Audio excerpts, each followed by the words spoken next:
Radio Claret América presenta Sediento de ti, la palabra, fuente de vida, con el sacerdote misionero claretiano Tony Díaz. Reflexiones diarias del Evangelio. Aquí iniciamos.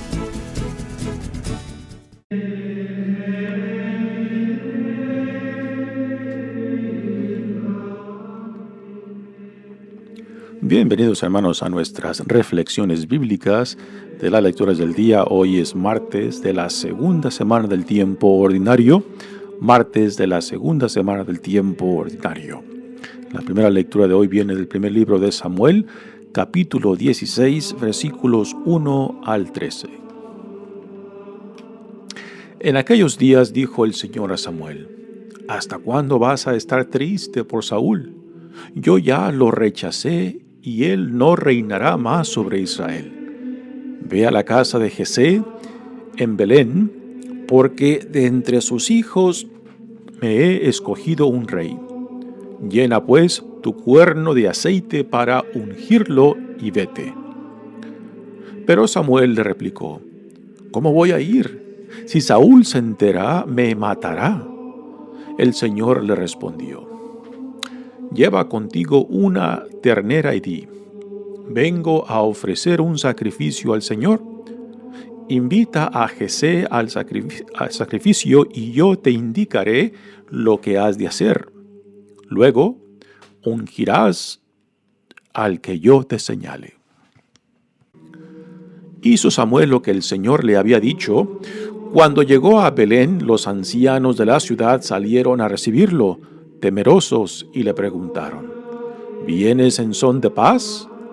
Les respondió: sí, vengo a ofrecer un sacrificio al Señor. Purifíquense y vengan conmigo al sacrificio. Luego purificó a Jesé y a sus hijos y los invitó también al sacrificio.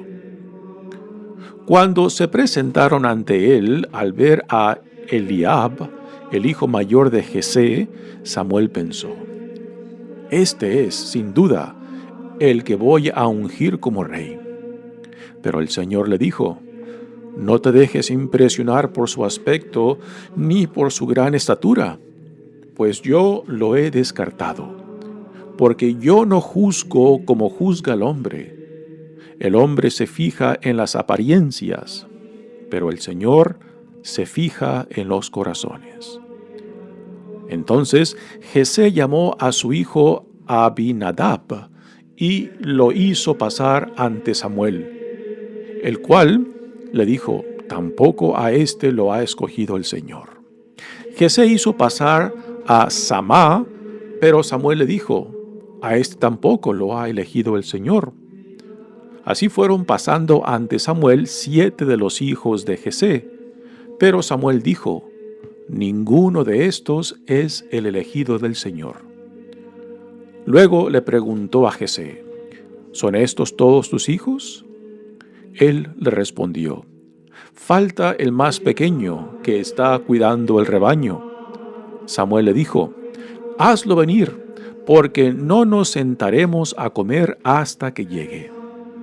Y Jesé lo mandó llamar. El muchacho era rubio, de ojos vivos y buena presencia. Entonces el Señor dijo a Samuel: levántate y úngelo, porque este es. Tomó Samuel el cuerno con el aceite y lo ungió delante de sus hermanos. A partir de aquel día, el Espíritu del Señor estuvo con David. Samuel se despidió y regresó a Ramá. Palabra de Dios. El salmo responsorial es el Salmo 88 y el responsorio es: he encontrado a David, mi servidor. He encontrado a David, mi servidor. Hablando tú en visión a tus amigos, un día le dijiste: he escogido a un valiente de mi pueblo y he ceñido a sus sienes la corona. He encontrado a David mi servidor, y con mi aceite santo lo he ungido. Lo sostendrá mi mano y le dará mi brazo fortaleza. Él me podrá decir: tú eres mi Padre, el Dios que me protege y que me salva. Y yo lo nombraré mi primogénito sobre todos los reyes de la tierra. He encontrado a David, mi servidor. El evangelio de hoy viene de Marcos capítulo 2, versículos 23 al 28. Un sábado, Jesús iba caminando entre los sembrados y sus discípulos comenzaron a arrancar espigas al pasar. Entonces los fariseos le preguntaron: ¿por qué hacen tus discípulos algo que no está permitido hacer en sábado? Él les respondió: ¿no han leído acaso lo que hizo David una vez que tuvo necesidad y padecían hambre él y sus compañeros? Entró en la casa de Dios en tiempos del sumo sacerdote Abiatar, comió de los panes sagrados que solo podían comer los sacerdotes, y les dio también a sus compañeros. Luego añadió Jesús: el sábado se hizo para el hombre y no el hombre para el sábado. Y el Hijo del Hombre también es dueño del sábado. Palabra del Señor. Muy bien, damos comienzo a nuestra reflexión de las lecturas de hoy. Ayer leímos de que Dios había rechazado a Saúl porque no cumplió lo que Dios le había dicho por medio del profeta Samuel, y Dios lo rechaza. El proceso de cambio de rey o de escoger un nuevo rey, pues va a tomar tiempo, y aún después de que David, como hemos escuchado en esta lectura, es escogido para reemplazar a Saúl, pues se llevará un poco de tiempo para que se lleve a cabo el poner a David bajo la autoridad y el reinado sobre Israel. Mientras tanto, pues tendremos esta dinámica, este conflicto entre Saúl, que no quiere dejar el poder y que siente celos y odio porque Dios lo ha rechazado. Y esta dinámica pues seguirá hasta que Saúl muera. Mientras tanto, en la primera lectura de hoy tenemos cómo David, hijo de Jesé y el más joven de los hijos, es escogido por Dios. Samuel, nos dice la lectura de hoy, parece que aún está en conflicto por la decisión que Dios ha tomado de reemplazar a Saúl.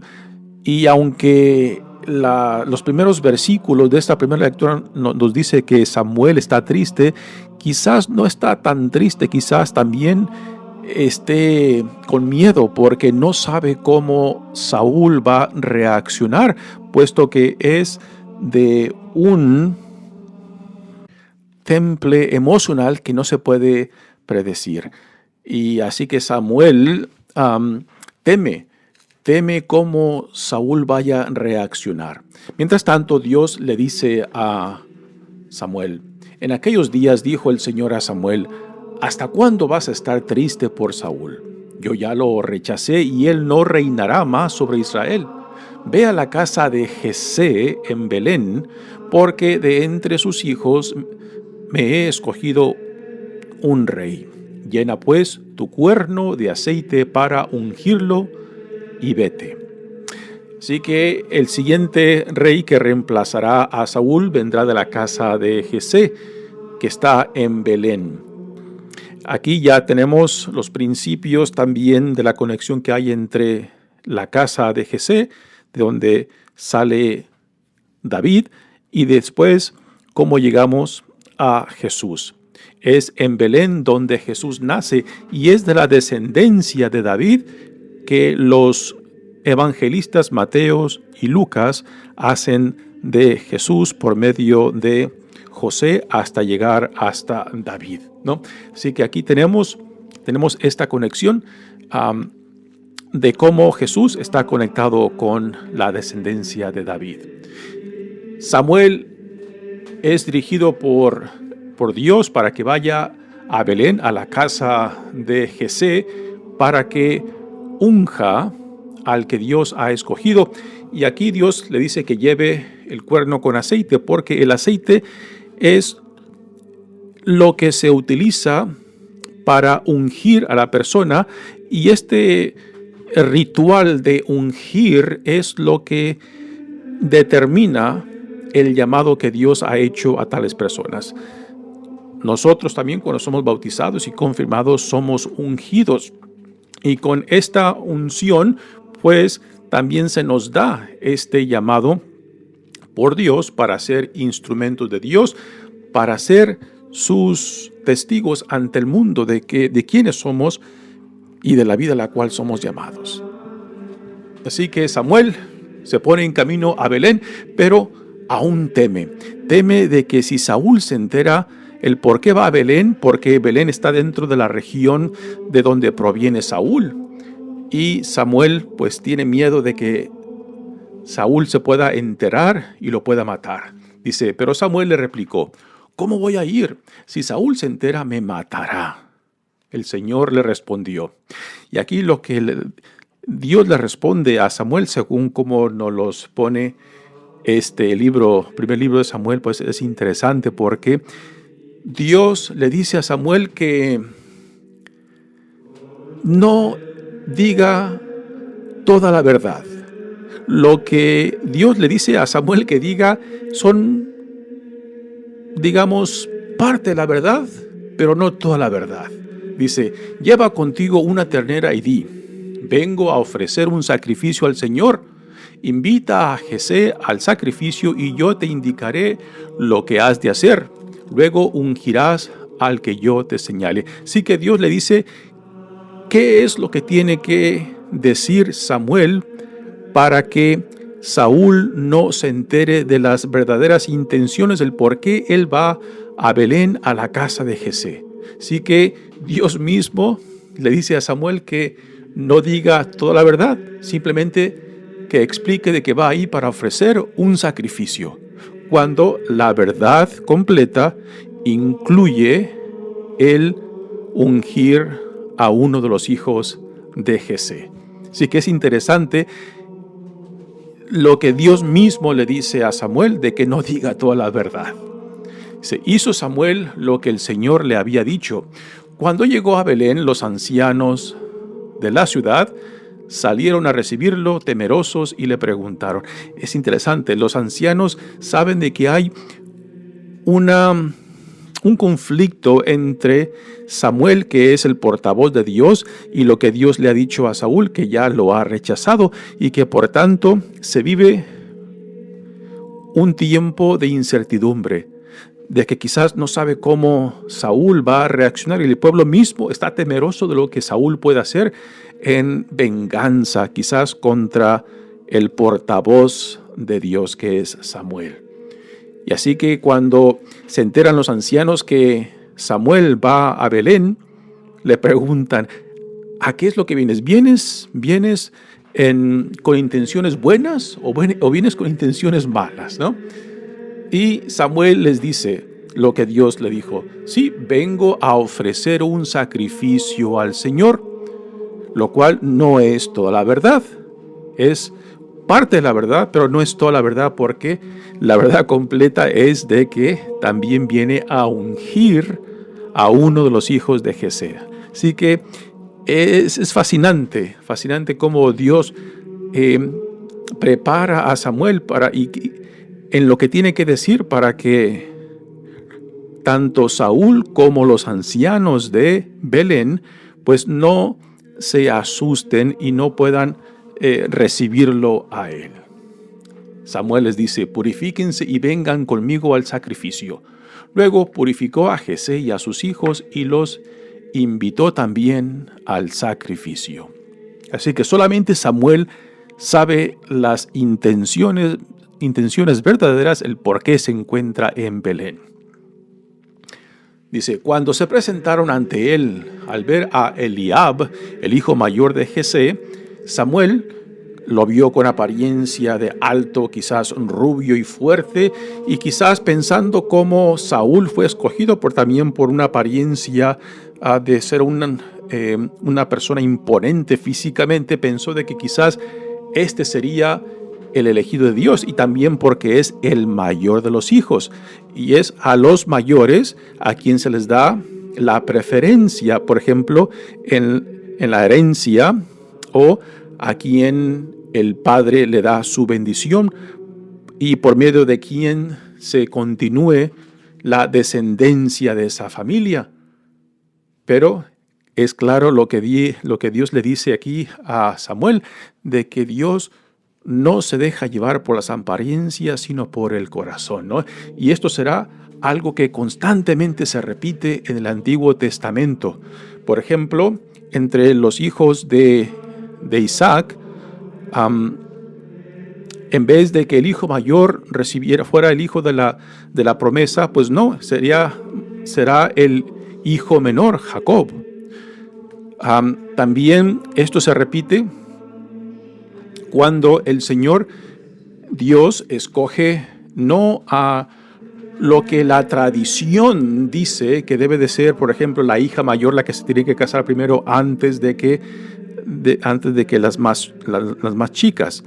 Y tenemos muchos casos en los cuales este orden no se sigue según la voluntad de Dios, ¿no? Y aquí en esta situación en la que Samuel va a la casa de Jesé para ungir al que va a suplir a Saúl como rey de Israel, pues no va según con las expectativas culturales de que sea el hijo mayor, ¿no? Porque es el que tiene el derecho de herencia y el derecho de la promesa del padre al hijo. Y Dios le dice, no te dejes impresionar por su aspecto ni por su gran estatura, pues yo lo he descartado, porque yo no juzgo como juzga el hombre. El hombre se fija en las apariencias, pero el Señor se fija en los corazones. Ya desde entonces, ¿no? Tenemos este problema de cómo nosotros como seres humanos nos dejamos llevar fácilmente por las apariencias, ¿no? Cuando lo que más importa es la integridad de la persona, particularmente interiormente, ¿no? Y aquí es muy refrescante cómo Dios nos recuerda en dónde hemos de poner el énfasis en cómo nosotros pues discernimos o también determinamos por dónde se manifiesta la voluntad de Dios y en quién se manifiesta la voluntad de Dios.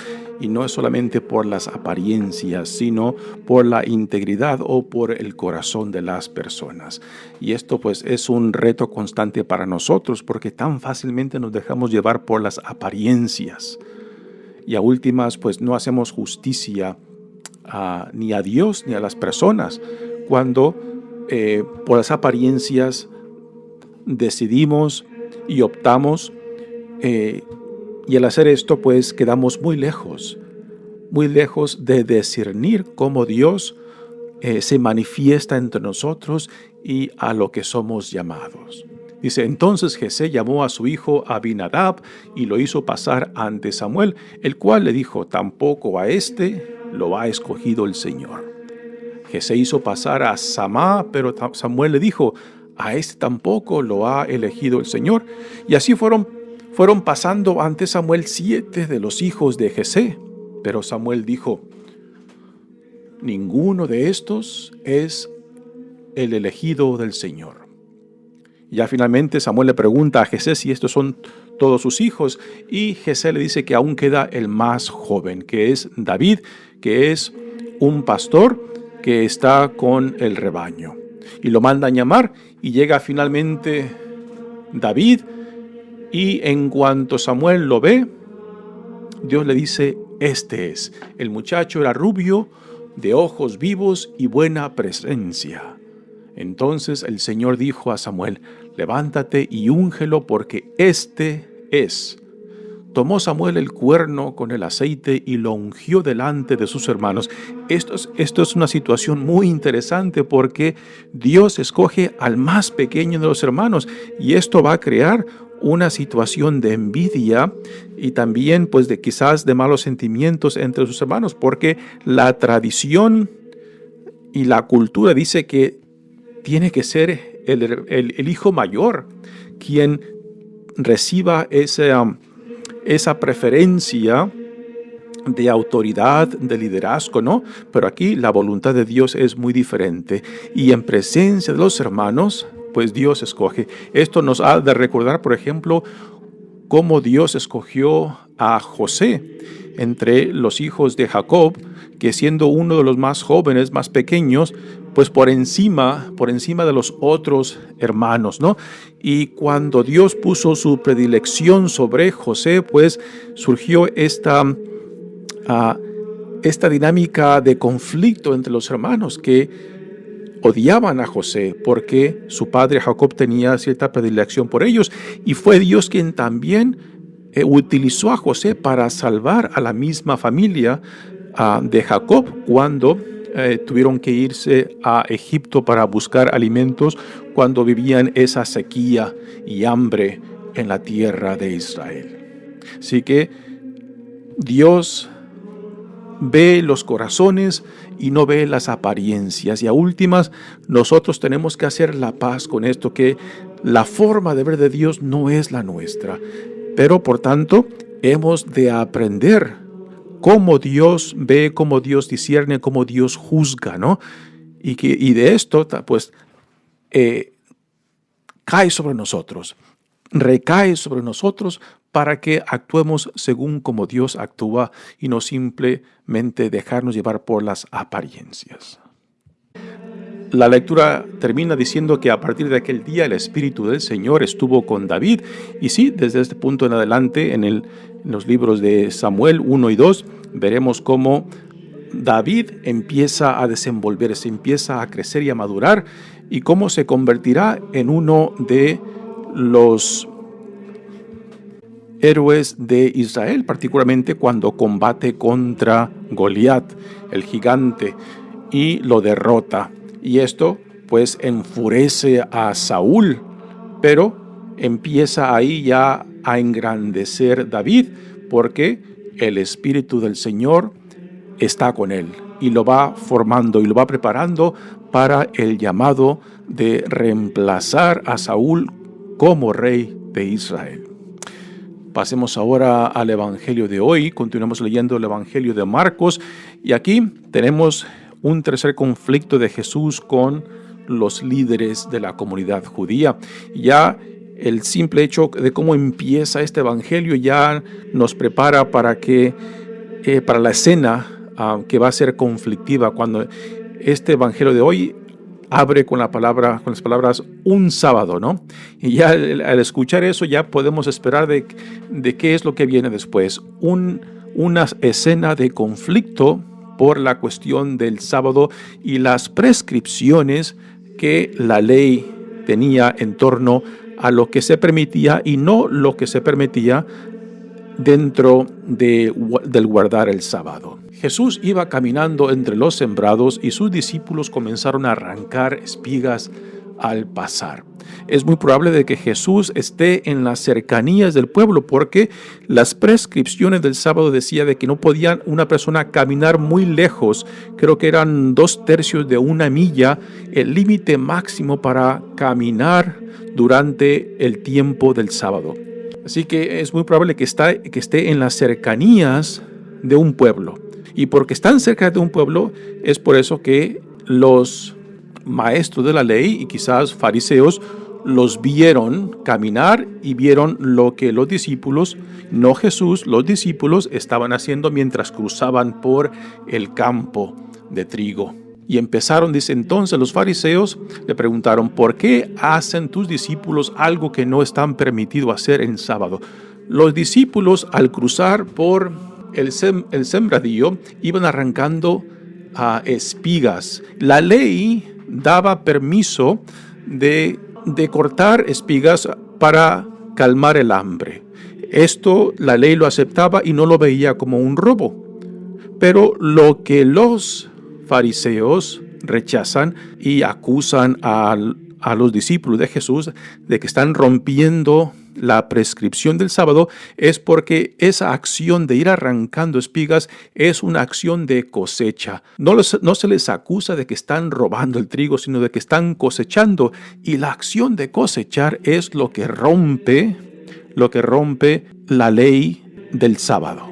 Y por eso los fariseos acusan a los discípulos de Jesús de que están rompiendo el sábado. Y ahora viene la respuesta de Jesús. Él le respondió: ¿no han leído acaso lo que hizo David una vez que tuvo necesidad y padecía hambre él y sus compañeros? Entró a la casa de Dios en tiempos del sumo sacerdote Abiatar, comió de los panes sagrados que solo podían comer los sacerdotes y les dio también a sus compañeros. Esta escena que Jesús describe se lleva a cabo cuando David con sus compañeros van huyendo y entran al templo y se comen los panes que eran ofrecidos a Dios, pero que después del tiempo prescrito del sacrificio, después eran sacados y reemplazados por panes más frescos. Y los panes que quitaban del altar del sacrificio de entonces después eran reservados para los sacerdotes, ¿no? Y esos son los panes, no los panes que están en el altar, sino los panes que han sido quitados del altar y que después se reservaban para ser consumidos solamente por los sacerdotes. Y esos son los panes que David come y le da a comer a sus compañeros, ¿no? Y aquí el hecho de que Jesús está citando algo que los fariseos sabían claramente. Así que Jesús, como buen judío, está utilizando la tradición conocida, ¿no? Y también algo que estaba ya constatado en las escrituras del Antiguo Testamento, lo que para nosotros es el Antiguo Testamento y que para los judíos pues simplemente las Sagradas Escrituras. Y al utilizar esta escena, Jesús está utilizando pues un caso conocido por los fariseos para contrarrestar la acusación de ellos. Y con esto Jesús nos quiere decir algo muy importante. Para los fariseos de aquellos tiempos, la virtud consistía en guardar la observancia de la ley perfecta, o sea, seguir las prescripciones de la ley al pie de la letra. Esto era considerado como algo virtuoso en la mente de los maestros de la ley y de los fariseos. Pero para Jesús, la virtud no consiste simplemente en cumplir la ley al pie de la letra. Para Jesús, la virtud consiste en aplicar la ley buscando el bien del prójimo. Y esto es algo consistente en las enseñanzas de Jesús, de que es el bien del prójimo lo que hace perfecta la observancia de la ley y no simplemente la ley a rajatablas, que es lo que los fariseos y los maestros de la ley constantemente defienden. Para Jesús, el fin de la ley no es la ley misma. Para Jesús, el fin de la ley es buscar el bien del prójimo, la libertad del prójimo, el bienestar del prójimo. Así que tenemos dos nociones muy diferentes de lo que es la virtud. Otra forma de explicar desde donde Jesús argumenta su punto de vista en contra de sus críticos aquí en este evangelio es de que Jesús busca la expresión del amor ágape. Y el amor ágape tiene un solo fin: el buscar el bien de la otra persona, el bien del prójimo. No tiene que ver con sentimientos, no tiene que ver con cariño, tiene que ver con el deseo profundo y sincero de buscar en todo lo que se pueda el bien del prójimo. Y en este caso de los discípulos que iban arrancando espigas mientras caminaban por el sembradío, es de que estaban calmando su hambre. Y esto la ley lo permitía. Los fariseos dicen, sí, se permite, pero no en sábado, porque ese acto de de arrancar las espigas es la acción de cosechar, y es lo que la ley nos impide. Pero Jesús dice, no, aquí lo que más se debe de salvar es el bien del prójimo, o sea, calmar el hambre que sus discípulos mismos estaban pasando, y por eso se atrevieron a arrancar las espigas de trigo para calmar el hambre. Así que para Jesús, esta crítica de los fariseos y maestros de la ley, pues son argumentos legalísticos en lo cual hacen la ley como el fin de sí mismo. Pero para Jesús, la observancia perfecta de la ley está en buscar el amor ágape, la expresión del bien del prójimo en todo cuanto la ley nos acerque a este fin. La ley fue hecha para el hombre y no el hombre para la ley, Jesús nos dirá.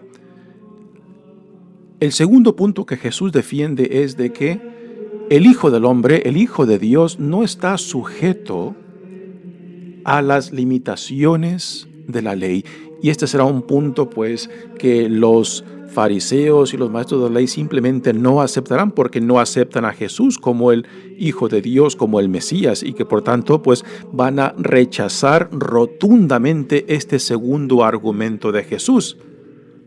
Puesto si no aceptan su enseñanza, si no aceptan su autoridad y de dónde le viene esta autoridad, pues tampoco van a aceptar este argumento de que el Hijo del Hombre, el Hijo de Dios, no está sujeto a estas limitaciones de las prescripciones del sábado. Muy bien, pues es un evangelio muy interesante, el cual nos llama también a nosotros, aún hoy en día, tener siempre en mente cuál es el fin de la ley, cuál es el fin de los mandamientos. Es el amor ágape, o sea, es el bien por excelencia, el bien máximo del prójimo, y no simplemente la ley a rajatablas, o no simplemente el mandamiento a rajatablas. Mi nombre es Padre Tony Díaz, misionero claretiano. Que Dios los bendiga. Radio Claret América presentó Sediento de ti, la palabra. Fuente de vida. Sus comentarios son importantes. Contáctenos en radioclaretamerica@gmail.com.